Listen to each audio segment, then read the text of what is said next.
स्वागत है आप सभी का डिजिटल ज़िंदगी के यूट्यूब चैनल पे। आज की इस क्लास में हम मध्य प्रदेश पटवारी के प्रीवियस ईयर एग्जाम्स में पूछे गए ग्रामीण अर्थव्यवस्था एवं पंचायती राज के वस्तुनिष्ठ प्रश्न डिस्कस करने वाले हैं। इसके लगभग 8 सीरीज़ के वीडियोस जो हैं ऑलरेडी मेरे चैनल पर अपडेट है। सो अगर आप मेरे चैनल पर नए हैं और अभी तक आपने वो वीडियोज़ नहीं देखी है तो डिस्क्रिप्शन बॉक्स में सारे वीडियोज़ के लिंक है, आप फटाफट से जाइए और वो सारे वीडियोज़ आप ज़रूर देखिए और उसके बाद फिर आप इस वीडियो को चेक कर सकते हैं। अगर आपने अभी तक डिजिटल ज़िंदगी यूट्यूब चैनल को सब्सक्राइब नहीं किया है सो चैनल को सब्सक्राइब कर लें, जिससे आगे जो भी वीडियोज़ आएँ उसके नोटिफिकेशन आप तक पहुंच पाएँ। चलिए आज की इस वीडियो को स्टार्ट करते हैं और देखते हैं। सबसे पहला क्वेश्चन हमारे प्रीवियस ईयर में पूछा गया था ग्रामीण अर्थव्यवस्था एवं पंचायती राज से रिलेटेड। पहला क्वेश्चन आप लोगों के सामने है, हरित क्रांति का संबंध किससे है? प्रदूषण रहित तरीकों से उत्पादन, अधिक फसल देने वाले बीजों आदि से कृषि उत्पादकता में महत्वपूर्ण वृद्धि, स्वच्छ एवं हरित शहरों के लिए नागरिकों को शिक्षित करना, आधुनिक दुग्ध उत्पादन। तो इसका करेक्ट आंसर हो जाएगा आंसर नंबर बी, यानी कि अधिक फसल देने वाले बीजों आदि से कृषि उत्पादकता में महत्वपूर्ण वृद्धि। ठीक है, चलिए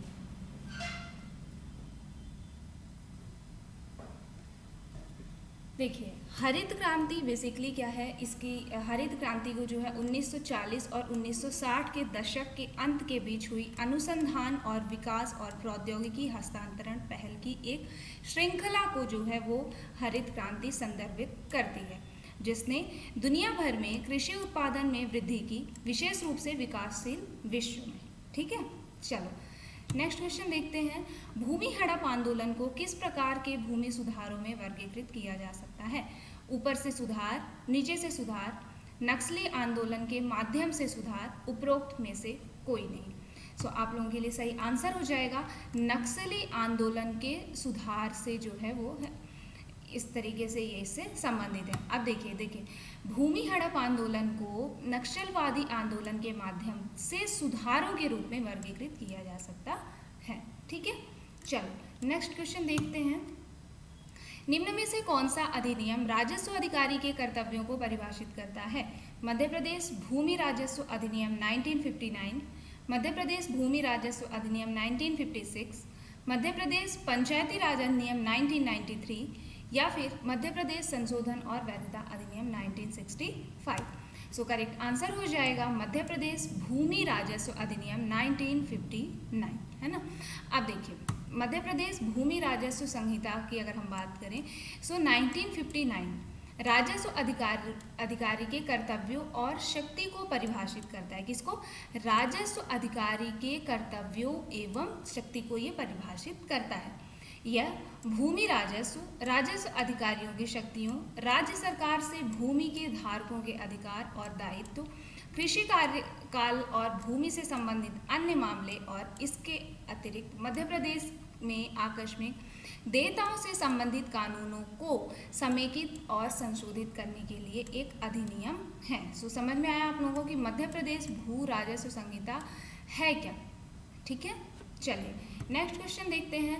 राजस्व अधिकारी की नियुक्ति कौन करता है? सो राजस्व अधिकारी की नियुक्ति राज्य सरकार, केंद्र सरकार या फिर केंद्र सरकार की सलाह के द्वारा राज्य सरकार करती है या फिर स्थानीय निकाय के द्वारा होता है। सो करेक्ट आंसर हो जाएगा आंसर नंबर ए, राज्य सरकार, है ना। चलिए देखिए राजस्व अधिकारी की जैसे मैंने अभी आपको बात बताया है, मध्य प्रदेश भूमि राजस्व अधिनियम वी ऑल नो 1959 में ये बना। राजस्व परिषद के निर्माण के लिए जो है ये प्रावधान करता है ये अधिनियम। ठीक है, इसमें क्या होता है, राष्ट्रपति और राज्य सरकार द्वारा नियुक्त 2 या 2 से अधिक सदस्य शामिल होते हैं। कितने सदस्य होते हैं? 2 या 2 से अधिक सदस्य इसमें शामिल होते हैं। इस प्रकार क्या होता है, राजस्व अधिकारी भी राज्य सरकार द्वारा नियुक्त किया जाता है। राज्य सरकार बोर्ड और राजस्व अधिकारियों का सीधा नियंत्रण रखती है। ठीक है, चलो नेक्स्ट क्वेश्चन देखते हैं। निम्न में से कौन सी शक्ति राजस्व अधिकारी से संबंधित है? प्रशासनिक शक्ति, न्यायिक शक्ति, दोनों या फिर उपरोक्त में से कोई नहीं। सो इसका करेक्ट आंसर हो जाएगा आंसर नंबर सी, ये जो है दोनों ही राजस्व अधिकारी से संबंध रखती हैं। कैसे? अब देखिए राजस्व अधिकारी जो होता है प्रशासनिक के साथ साथ न्यायिक शक्ति से भी जुड़ा होता है। प्रशासनिक एवं न्यायिक दोनों ही शक्तियों से जो है वो राजस्व अधिकारी जुड़ा होता है। प्रशासनिक शक्ति की अगर हम बात करें तो राजस्व अधिकारी क्या होता है, भूमि राजस्व और करों को एकत्रित करता है। किसको करता है, भूमि राजस्व एवं कर जो है वो एकत्रित करता है। वह अपने अधिकार क्षेत्र में सभी राजस्व के संग्रह की निगरानी भी करता है। वह आगे की जांच या पूछताछ के लिए व्यक्तियों के उपस्थित होने की आवश्यकता के लिए समन एवं स्कन भी जारी कर सकता है। ठीक है, तो ये हो गए राजस्व अधिकारी के कार्य। ये सारी चीज़ें अगर पटवारी की तैयारी कर रहे हैं तो आप सभी को मालूम होना चाहिए। चलिए नेक्स्ट क्वेश्चन आप लोगों के सामने है। एक भारतीय किसान कर्ज के साथ पैदा होता है और कर्ज के साथ ही जीता और मर जाता है। यह कथन किसका है? Norman Borlaug, Malcolm darling, Adam Smith या फिर रैसल कॉर्सन। इस तरीके के क्वेश्चंस कई बार एग्जाम में पूछ दिए जाते हैं। तो इसका करेक्ट आंसर हो जाएगा आंसर नंबर बी, है ना। चलो, एक भारतीय किसान कर्ज के साथ पैदा होता है और कर्ज के साथ जीता और मर जाता है। यह कथन था मैल्कम डार्लिंग का। सर मैल्कम डार्लिंग एक विख्यात ब्रिटिश शोधकर्ता और लेखक थे। याद रखिएगा कि वो कौन थे और कहाँ से थे, है ना। ये क्वेश्चन भी हो सकता है कि इस साल एग्जाम में पूछ दे। चलिए नेक्स्ट क्वेश्चन है, निम्नलिखित में से कौन सी एजेंसी या संस्था न्यूनतम समर्थन मूल्य की सिफारिश कर सकती है? नेफेड, एगमार, एफसीआई या फिर सीएसीपी। सो करेक्ट आंसर हो जाएगा आंसर नंबर डी, सीएसीपी। आप देखिए सीएसीपी की अगर हम बात करें तो commission for agriculture cost and prices. ठीक है, कृषि और किसान कल्याण मंत्रालय भारत सरकार के संबंध एक कार्यालय है। ये क्या है? एक कार्यालय है। यह जनवरी 1965 कब? जनवरी 1965 में अस्तित्व में आया था। अभी की अगर हम बात करें तो आधुनिक तकनीकी को अपनाने और किसानों को प्रोत्साहित करने के लिए न्यूनतम समर्थन मूल्य जो है वो यहाँ की सिफारिश करना अनिवार्य है और देश में उभरती मांग के प्रतिमानों के अनुरूप उत्पादकता और समग्र अनाज उत्पादन में वृद्धि करना भी अनिवार्य है। अब तक कृषि लागत और मूल्य आयोग ने 23 वस्तुओं के न्यूनतम समर्थन मूल्य की सिफारिश की है, जिसमें 7 अनाज धान, गेहूं, मक्का, ज्वार, बाजरा, जौ, रागी ये सारी चीज़ें आती हैं। 5 प्रकार की दालें आती हैं। कौन कौन सी? चना, अरहर या जिसे तुअर भी कहते हैं, मूंग, उड़द, मसूर। ठीक है, तिलहनों की अगर हम बात करें तो मूंगफली, रैपसीड, सरसों, सोयाबीन, तिल, सूरजमुखी, कुसुम, नाइजर सीड जो है वो इसके अंतर्गत आती है। कुछ व्यावसायिक फसलें भी आती हैं जिसमें से खोपरा यानी कि नारियल को ही जो है खोपरा बोला जाता है। गन्ना, कपास, कच्चा जूट आदि जो है वो इसके अंतर्गत आते हैं। ठीक है, समझ में आ गया आप लोगों को। चलिए नेक्स्ट क्वेश्चन देखते हैं। भारत की ग्रामीण अर्थव्यवस्था में किस क्षेत्र का सबसे बड़ा योगदान है? प्राथमिक, माध्यमिक, तृतीयक या फिर उपरोक्त में से कोई नहीं। तो करेक्ट आंसर हो जाएगा प्राथमिक का जो है प्राथमिक स्तर पर जो चीज़ें होती हैं वो भारत की ग्रामीण अर्थव्यवस्था में सबसे बड़ा योगदान देती है। कैसे? चलिए आगे हम प्राथमिक, माध्यमिक एवं तृतीयक तीनों ही स्तरों को समझते हैं। भारत की ग्रामीण अर्थव्यवस्था की अगर हम बात करें तो ये क्या है? कृषि पर आधारित है। ग्रामीण क्षेत्र में आजीविका का प्रमुख स्रोत क्या है? ऑब्वियस है, कृषि है। भारत में 20% सकल घरेलू उत्पाद कृषि से संबंधित है। प्राथमिक क्षेत्र में कृषि, दूध, मछली पकड़ना, वानिकी आदि जो है इसमें शामिल हैं। माध्यमिक क्षेत्र में सूक्ष्म, लघु, मध्यम और कृषि आधारित उद्योग जो है वो शामिल हैं। तृतीय क्षेत्र में सेवा क्षेत्र अनिवार्य रूप से विभिन्न ग्रामीण उत्पादों, ग्रामीण पर्यटन, परिवहन, खुदरा और विभिन्न ग्रामीण उत्पादों के लिए थोक बाजार, शिक्षा आदि ग्रामीण सेवाएं जो हैं वो इसके अंतर्गत आती हैं। ठीक है, चलिए नेक्स्ट क्वेश्चन आप लोगों के सामने है। ग्राम स्वराज अभियान एक कार्यक्रम है जो निम्न में से किस अवधि के दौरान अंबेडकर जयंती के अवसर पर आयोजित किया जाता है या किया गया है? तो अगर इसकी डेट की हम बात करें तो 10 जनवरी से 1 फरवरी 2018 के बीच, या फिर 1 मार्च से 12 अप्रैल 2018 के बीच, 14 अप्रैल से 5 मई 2018 के बीच, 18 जुलाई से 15 अगस्त 2018 के बीच। तो इसका करेक्ट आंसर हो जाएगा आंसर नंबर सी। 14 अप्रैल से 5 मई के बीच जो है यह स्वराज अभियान कार्यक्रम चलाया गया था। अब देखो, बात करें अगर हम ग्रामीण स्वराज अभियान की, तो ये एक कार्यक्रम है जो कि 14 अप्रैल 5 से 5 मई 2018 की अवधि के दौरान अंबेडकर जयंती के अवसर पर आयोजित किया गया। कब? अंबेडकर जयंती के अवसर पर। अब हम अगर बात करें अभियान को, सबका साथ सबका गांव सबका विकास के नाम से चलाया जा रहा है। इसका उद्देश्य है सामाजिक समरसता को बढ़ावा देना, सरकार की गरीबों के हितार्थ पहलों के संबंध में जागरूकता फैलाना, गरीब परिवारों तक उनका नामांकन कराने और साथ ही विभिन्न कल्याणकारी कार्यक्रमों पर उनकी प्रतिक्रिया प्राप्त करने के लिए या उन तक पहुंचने के लिए, है ना। चलिए नेक्स्ट क्वेश्चन है, निम्नलिखित में से कौन सा तत्व सामाजिक समावेशन का आवश्यक अंग है? महिला शिक्षा में गुणात्मक सुधार, प्रत्येक बच्चा समान अवसर एवं अनुभव पाने का हकदार है, योग्यता आधारित छात्रवृत्ति हेतु उदार नीति, वंचित समूहों हेतु विशिष्ट विद्यालय। तो इसका करेक्ट आंसर हो जाएगा आंसर नंबर बी, प्रत्येक बच्चा समान अवसर एवं अनुभव पाने का हकदार है। ये बात तो सच है। चलिए, शिक्षा में सामाजिक, अगर हम इसके सॉल्यूशन की बात करें तो शिक्षा में सामाजिक समावेश एक ऐसा मॉडल है जो बच्चों को, विशेष आवश्यकता वाले बच्चों को अलग किए बिना एक ही कक्षा में सीखने का अवसर प्रदान करता है। इसका उद्देश्य है विविधता, शून्य, अस्वीकृत और सहयोग का सम्मान करना, है ना। चलिए नेक्स्ट क्वेश्चन है, भारतीय कृषि का प्रमुख प्रकार क्या है? वाणिज्यिक कृषि, व्यापक कृषि, बागानी कृषि या फिर निर्वाह कृषि। तो इसका करेक्ट आंसर हो जाएगा आंसर नंबर डी, निर्वाह कृषि। देखिए, निर्वाह कृषि क्या होती है? यह एक स्वपर्याप्तता खेती है जिसमें कृषक स्वयं और अपने परिवारों को खिलाने के लिए पर्याप्त भोजन पैदा करने पर ध्यान केंद्रित करता है। मतलब जितने की हमें ज़रूरत है उतना हम उत्पादित कर लें, दैट्स इट। इसके परिणाम स्वरूप क्या होता है? स्थानीय आवश्यकताओं के लिए बहुत कम या कोई अतिरिक्त व्यापार भी नहीं होता है।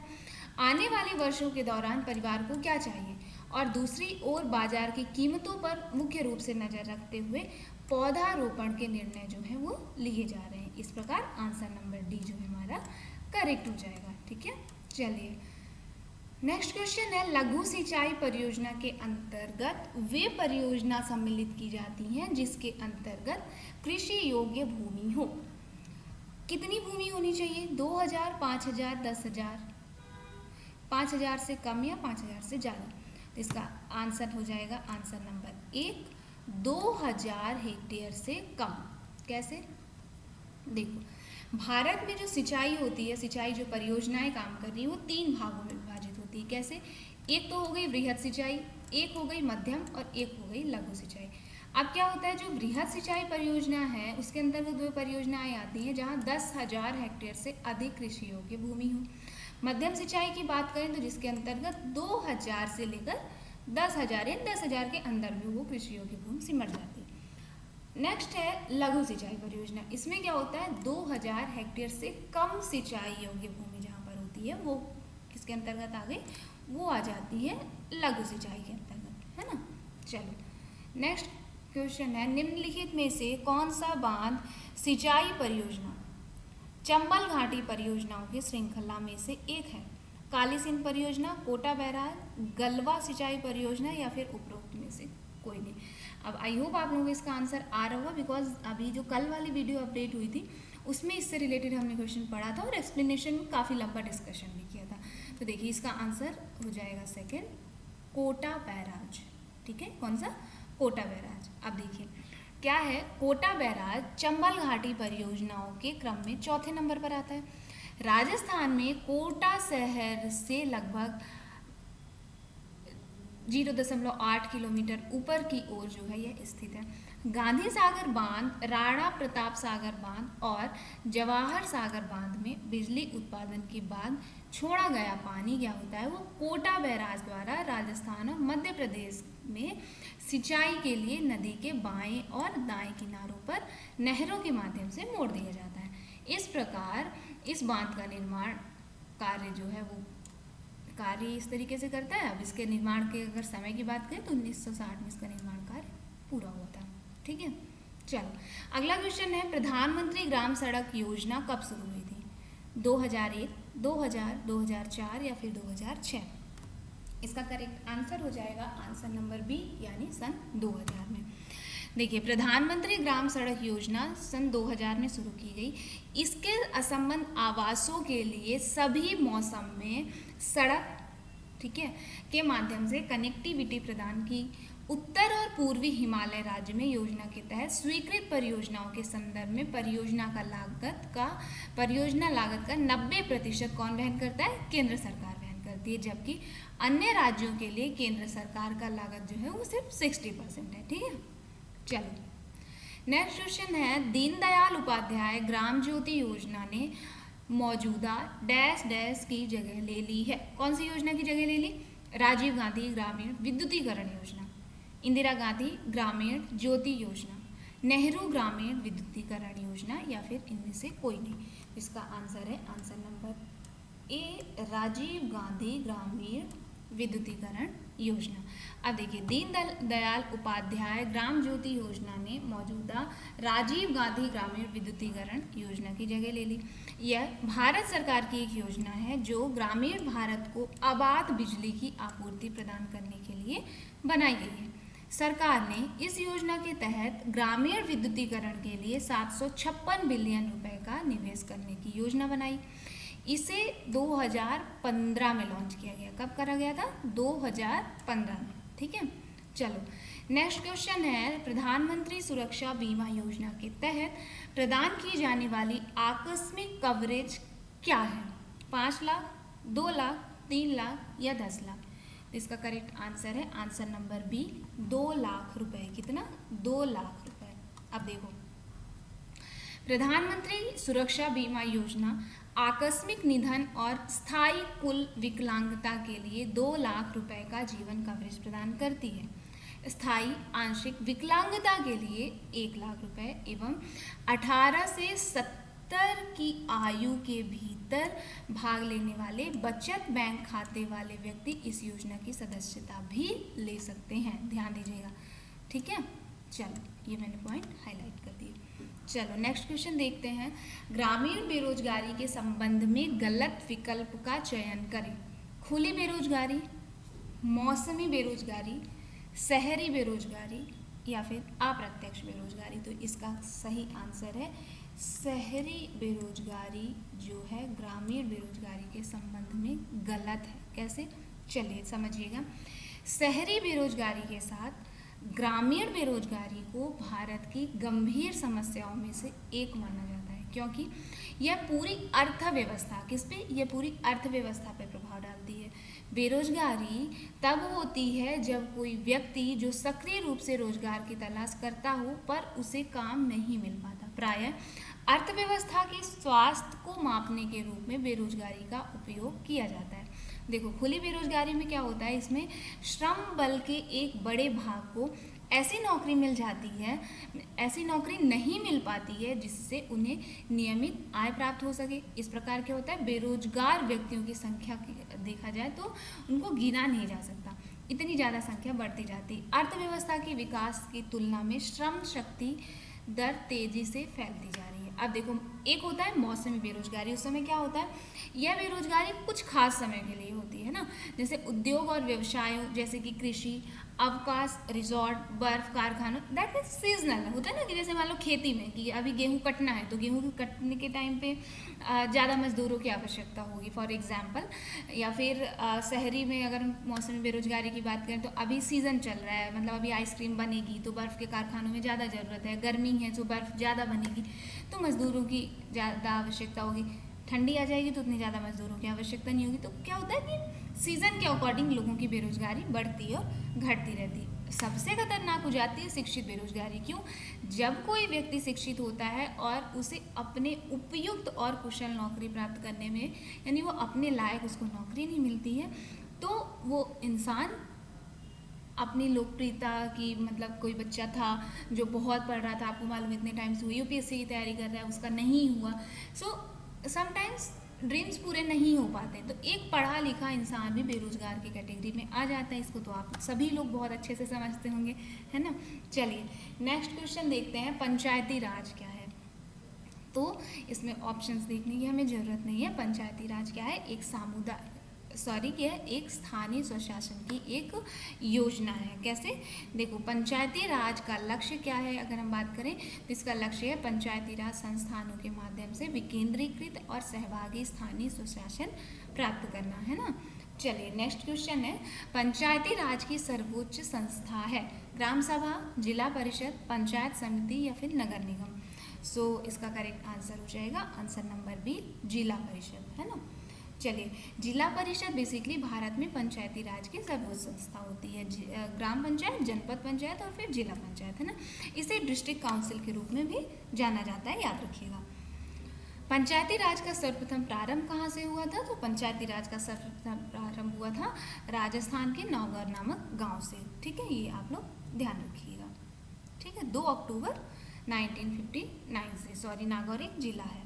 ठीक है, सो बेसिकली ये था पंचायती राज एवं ग्रामीण अर्थव्यवस्था के प्रीवियस ईयर एग्जाम में पूछे गए क्वेश्चंस की सीरीज। बहुत जल्द हमारी ये सीरीज हम कंप्लीट कर लेंगे। देन मैं, अगर आप लोगों के मैक्सिमम कमेंट्स मेरे वीडियोस पे आते हैं, मैक्सिमम आप लोग कमेंट कर रहे हो, क्योंकि कमेंट से आपके रिस्पॉन्स पता चलते हैं। सो बहुत जल्द हम पंचायती राज की फुल क्लास करने वाले हैं, फुल एक्सप्लेनेशन के साथ प्रॉपर हम पंचायती राज की मध्य प्रदेश पटवारी के लिए क्लास करेंगे, जिसमें हम सारी चीज़ें कवर करेंगे। जनपद पंचायत, जिला पंचायत, ग्राम पंचायत कब स्टार्ट हुआ, भारत में 73वां संविधान संशोधन कब लागू हुआ, मध्य प्रदेश ने उसे कब लागू किया, पहली बार कहाँ लागू, everything, each and every topic पे हम बात करेंगे। बट उसके लिए आप लोगों को करना क्या है, आप लोगों को ज़्यादा से ज़्यादा वीडियोस में कमेंट करने और चैनल को सब्सक्राइब करना है। जितना प्यारा आप लोग मुझे रिस्पॉन्स करेंगे उतना प्यारा अपडेट मिलेगा। चलिए, आज के इस वीडियो को एंड तक देखने के लिए आप सभी का दिल से धन्यवाद। मिलते हैं नेक्स्ट वीडियो में। Till then take care, bye bye and do subscribe to Digital Zindagi YouTube channel.